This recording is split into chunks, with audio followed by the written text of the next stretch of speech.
So, hi everyone. I'm a researcher at Starkware, and also my other hat is a professor of computer science at the Hebrew University of Jerusalem. And Starkware makes Starknet, builds Starknet, and Starknet is coming out this month in a week or two with staking. So it's the first probably ZKL2 that's coming out with staking.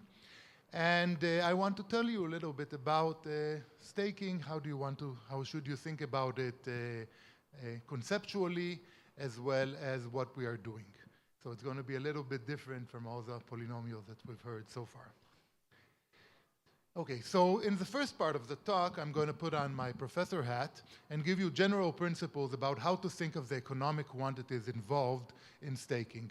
How much minting should you do? How much inflation should you have? How much reward should you do?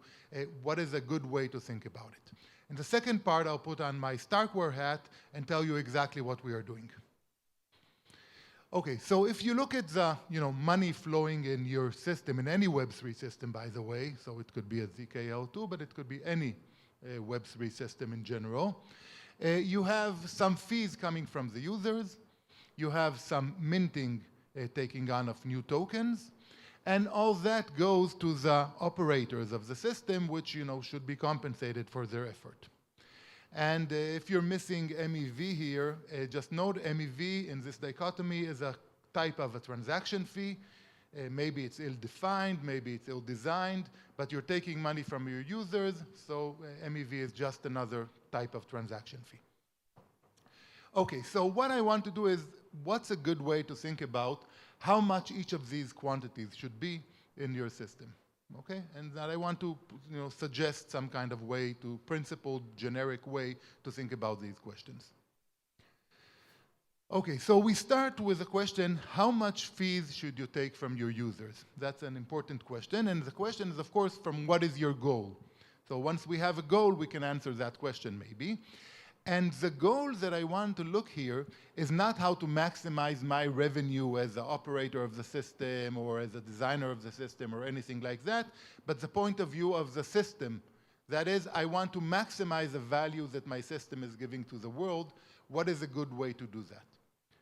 And the basic idea is pretty well known from economic theory. The fees that you want to actually charge are just the marginal cost of the transaction. That is, you have an extra transaction coming into your system. How much more does it cost your system, cloud cost or whatever kind of other cost, L1 cost that you have, how much more does it cost your system to actually serve this extra transaction? And this is exactly the amount that you want to take. You don't want to take more than that to compensate for all your fixed costs, what's called, because that way you're basically you're turning away people that could otherwise profitably use your system. So this is basically the school book answer for what is the right fee.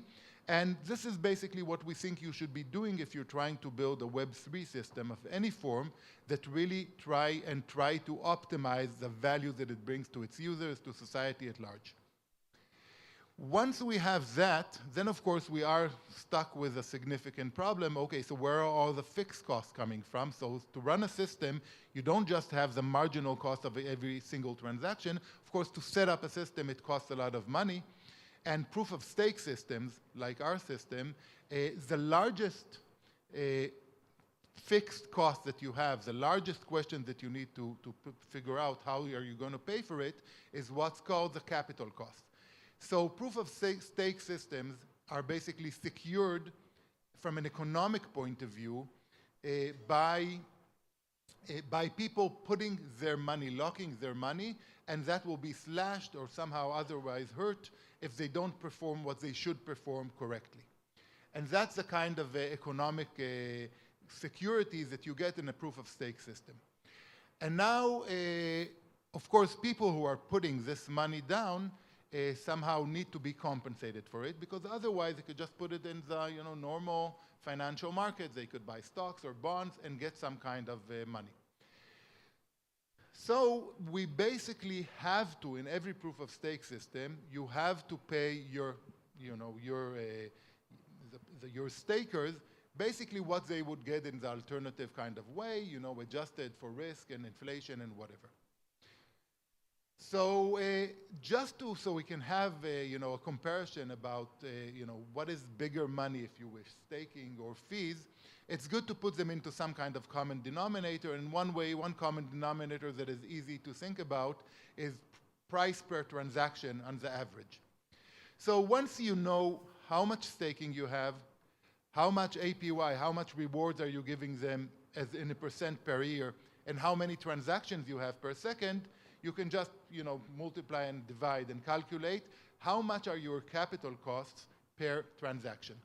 And if you do this on this hypothetical example, suppose that I have 10 TPS in my system and I have $1 billion staked and I need to pay 5% annually, which is maybe what you would expect like a vanilla type of layer 2 system, then you can see it's going to be 16 cents per transaction. And that's, of course, a relatively high number relative to the fees, because you would want to take fees that are maybe a cent per transaction. Currently is sort of what's going on, right? So staking is a big money. You can do the same kind of exercise, let's say, for Ethereum, and if you calculate the capital cost of Ethereum per transaction, you get something like $8 or $9. And the question is, what do you want the fees to be? So if there is congestion, of course, the fees need to be high because you have these congestion costs. But if there is no congestion, do you want your fees to be in the order of magnitude even of $8? Or do you want them to be more like $1 or maybe even less? So probably you want your fees to be much lower. So again, staking should be the high number unless you're sort of bound by congestion. So, okay, so where are you going to get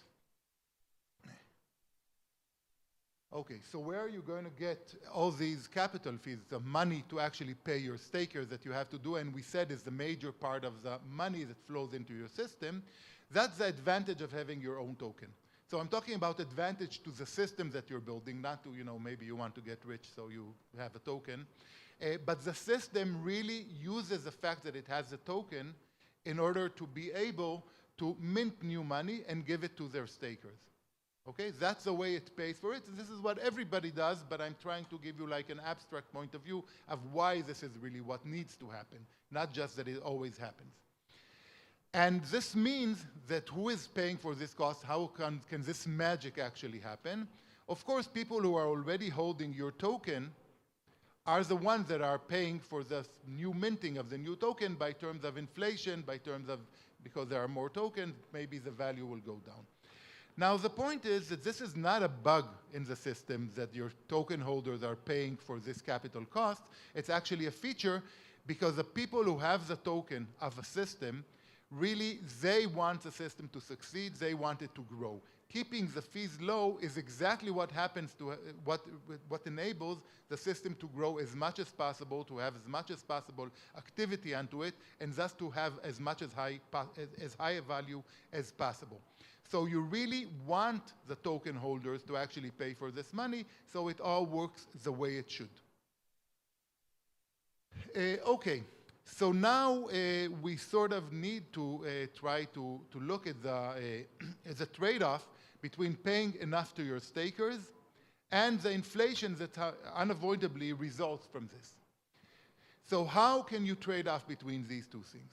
So if you look at the truism about the money flowing, here is basically what you have. If you look at the percent of annual rewards that you need to give to the stakers, minus the fees, minus what they get for the fees, which I'm ignoring for simplicity here, you multiply that by percent of your tokens that are staked, that exactly gives you the percent of new minting. This is just a truism, okay? That's nothing to prove here. This is just by definition. But looking at it this way, you can start getting ideas about how these quantities are related to each other and how they're all determined. So the first one, which is probably the most interesting and least understood one, is how much percent of the stake, how much percent staking do you want? Suppose that you have, let's say, 1 million tokens. How many of them do you want to have staked in order to get security? So as you know, proof of stake systems there is like the computer science kind of security, which we sort of understand. We understand the 1/3 of the consensus plus one. We understand polynomial time interactability. We understand all the computer science pieces of security very well. The economic piece of security is not as well understood. So basically, you want that people who are put enough money, stake it, and somehow abuse the system, they should not be able to make more by abusing the system than what they're going to lose by the stakes that they put inside. Okay? So that's a basic idea, and it's not totally clear how exactly to calculate it, what affects it. For example, probably it is true that ZK systems need less economic security than other ones, because by what a bad coalition can do is probably not steal money, because they still need to prove it in a computer science way, but they can only at least, let's say, censor. So there is also some kind of economic security that you need, but maybe it's less than what other systems need. But this whole kind of thing, how exactly do you quantify it, is not clear. What is probably clear, that you want it to be some fraction, and it's not clear what fraction, of the total value in your system. And value may be your fully diluted value, maybe your TVL. It's not completely clear either. Okay? But you're going to want some fraction of your tokens to be staked. And what kind of fraction? So today, if we look at various staking platforms, these numbers range between 20% and 80% usually. Where exactly you want to be and what's a principled way to think about it, we don't exactly know, but at least we have, I don't know, an order of magnitude 50%. Probably less than that, a quarter, or less than that for ZK systems. So that's one number here, that we sort of, you need to figure out what is the securities that you want for your system. The other number is a completely financial thing.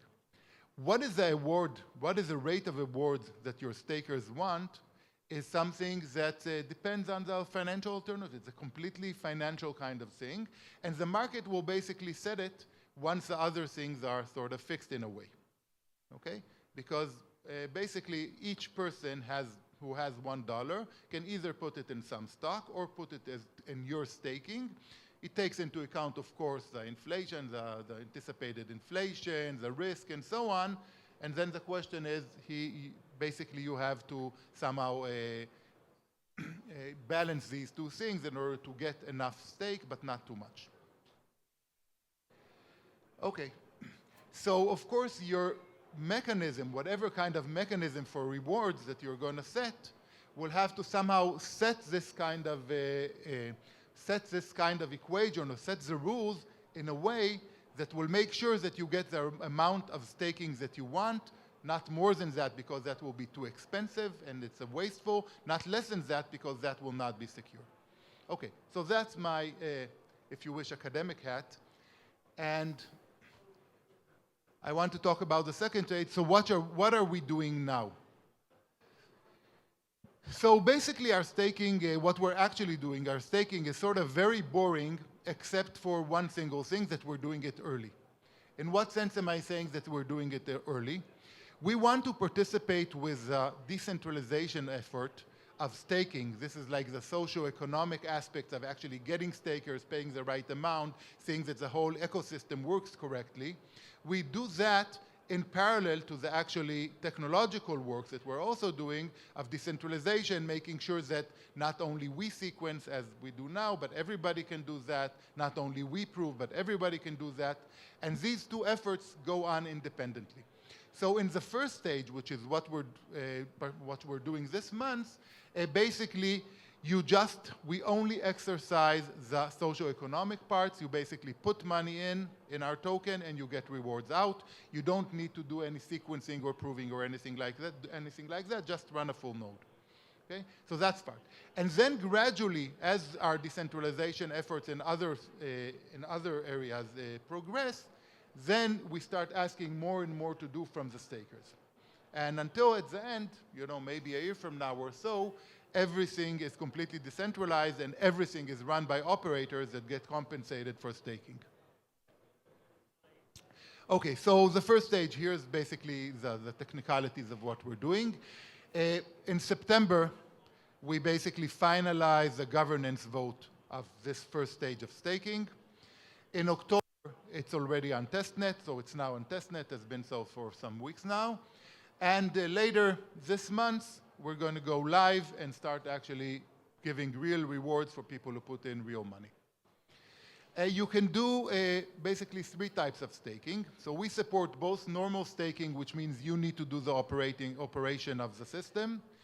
We also support enshrined delegation. Basically, if you just have money, you don't want to worry about the technology and really operating the system, you can delegate your capital to another staker, and then you split the rewards according to a fraction that the stakers basically compete between themselves about.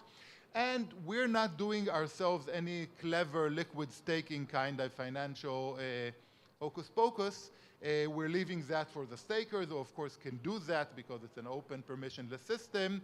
And we're even mildly encouraging it, but we think that it's better if it's done not as part of the protocol, not by us, by entities that maybe have more expertise in it, and definitely that you know that they take the risk and you know where the risk is. So the financial parameters are pretty easy. You can start staking with about 20,000 Starks, which is less than $10,000 now, so relatively small amount, but still shows that you're like a serious person who can run a node. You start winning rewards immediately. But once you want to pull out your money, it takes 21 days latency, in which time we can basically see that you didn't destroy the system, and we can still slash you if you did. And during the first stage, we want to make sure that all the money goes out, so neither Starkware, the company, nor the foundation, the Starknet Foundation, or any lock tokens will participate in staking in this stage. And how much money are you making? So we have this kind of formula, which is basically the same form that Ethereum has. The amount of minting that we do grows like the square root of the fraction of staking that you have. Okay? So the main point is this is a sublinear time, which means that the more staking that you have, the less the reward will be for each staker. So this is what is going to allow basically the system to reach some kind of equilibrium. As much stakers will start coming in, because at the beginning there will be very high rewards, until a point where the rewards are low enough so we get equilibrium, and basically no more people net are going to be going inside. And if you look at the curve that we have here, the red curves basically shows how much is a reward for every staker as a function of the percent of staking. And the blue one is how much inflation do you get in that situation. So the graph goes all the way only up to 20%, because we currently have less than 20% circulating, in the sense that they can participate in staking. So you see that if maybe a quarter of available stake is in, they're going to make, the reward is going to be something like 7%. And if a half, then maybe it's like 5%. So these are basically the numbers that are going on. And if you notice also that the inflation is very low, grows to something between 0.5% and 1%, even if everyone that can stake now actually does the staking. So that's basically the numbers that you have. And thank you.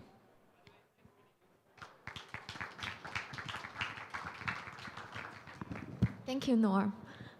Any questions? Yeah, thanks. So my question about transitioning away from sequencer. What are the plans as far as, so this is the first time I hear about delegation, the consensus mechanism on Starknet.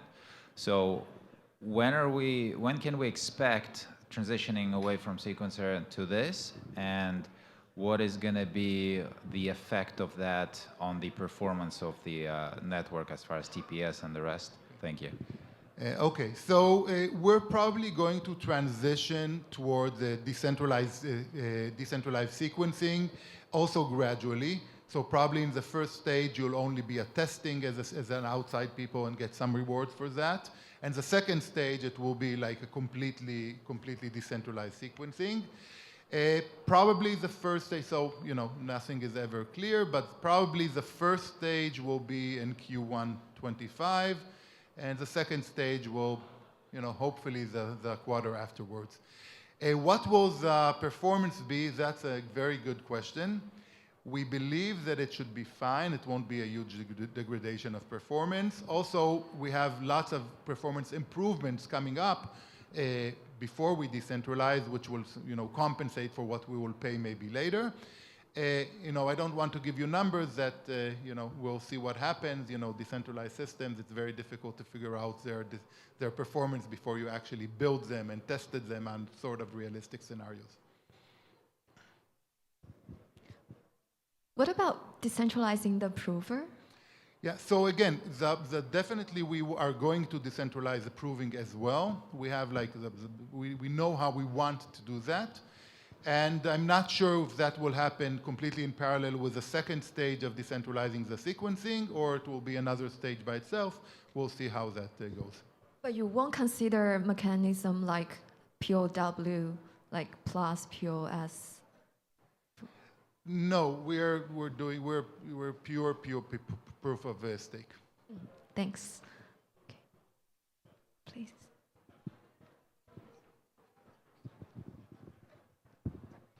Okay, so if I understand correctly, right now it's just, when you run a node, it's just for the sequencing, but not for the proving at all? No, right now in the first stage, you're not doing anything. You're just getting money. I see. Well, that's good. That's right now. And the point is we want the whole system that does the staking, delegation, money, and so on. Very, soon, maybe Q1, you will start doing part of the sequencing and then all of the sequencing. So right now, you don't need a powerful machine, but later on, maybe you would need increasing requirements. Is that right? That is correct. That is correct. Once you need to actually do sequencing and then, of course, do proving, you will need more powerful computers, definitely for the proving side. So we hope that our sequencing would be fast enough that you won't need a very big machine. But for proving fast enough, you will probably need something serious. Hopefully not too big, but it will require something, yes. Okay, thanks. Hi, nice talk. Are there any plans in future to reduce the native staking amount? Like currently you mentioned it would be 20,000 Stark for the average guys to get in and... No, but you can do delegation, right? So if you don't have, 20,000 means $10,000. It means you're serious in the sense that you're running a serious node that, doing the protocol, communicating, doing computation, and so on. If you have less than that, you probably don't want to stake yourself. You want to delegate stake to someone else, to an operator that actually has the size and the expertise to actually do the running of the operation. So I don't think that we have any plans to reduce that number. Maybe to increase it in the future, I don't know. But we'll see how this socio-economic system develops. Like my question stems from the point that even Ethereum currently has 32 ethers, right, for the native staking, and they are planning to reduce it to, I think, 1 Ethereum in future. So, yeah. So. We're much less than 32 ETH, but we are not planning to reduce it to 1. Thank you. Yeah, so I love the application of staking to restrict supply, which generally has positive price impact on tokens. But I think for a stake-based system to be durable long-term, there has to be enough fees paid through productive use of that stake to offset the cost of capital that is being staked. So how do you see the sequencer evolving such that there will be material fees beyond just emissions coming from the foundation to pay people to delegate assets into your network? Okay. So that's an excellent question. So I think that's probably the way to present this question that I hear a lot is, what's the end game? So of course, when everything grows, you want your fees to be as low as possible to make people inside it. What's the end game? Is it going to be all the time just funded by minting new money, right? And I do want to make the point here that it's not the foundation that's subsidizing in any way. This is the token that's getting diluted is what's doing the funding, right? So you have inflation in the token, very low inflation as I showed, but you have inflation in the token that's actually paying for this dilution, right? So the system is inside. You don't need the foundation or any other third party to push money into it. Now, the question is, do you want to do that forever, having infinite inflation, or at a certain point in time, you can pay for yourself and the fees will grow up? So I don't know, but here are three possible, futures. One possible future is if your business success is much larger than your technological success, like Ethereum, then you're going to have congestion fees, and the fees will just grow and pay for the capital costs just because you have so much usage and your technology is not fast enough to actually handle everything, so you have congestion costs. That's one solution. A second kind of thing, it's about the same, but just at a certain point you have, if your technology is good enough and you have high enough throughput in terms of TPS, then there is so much going on there that you can just give the capital cost, allocate the capital cost among them, because it's going to be very little per each one of these very high TPS kind of thing. So that's another, end game. And the third end game, which is a little bit controversial, but I would like to say it under my academic hat, if you're in a world where you have constant growth, for example, just because humanity is growing by 1%, or just because the use of the economy is growing, you don't need the number of people, but the economy to keep on growing by 1 or 2% a year, then you do expect the use of your network in terms of value to also keep on growing at 1 or 2% per year. And then you do want 1 or 2% inflation per year, and then this goes on for infinity. Okay, and that's, the totally optimistic point of view. Okay, so, three possibilities. I'm not going to judge between any of them. I think the first two are very good. The third one, I'm not going to comment. As I said, the third one is controversial.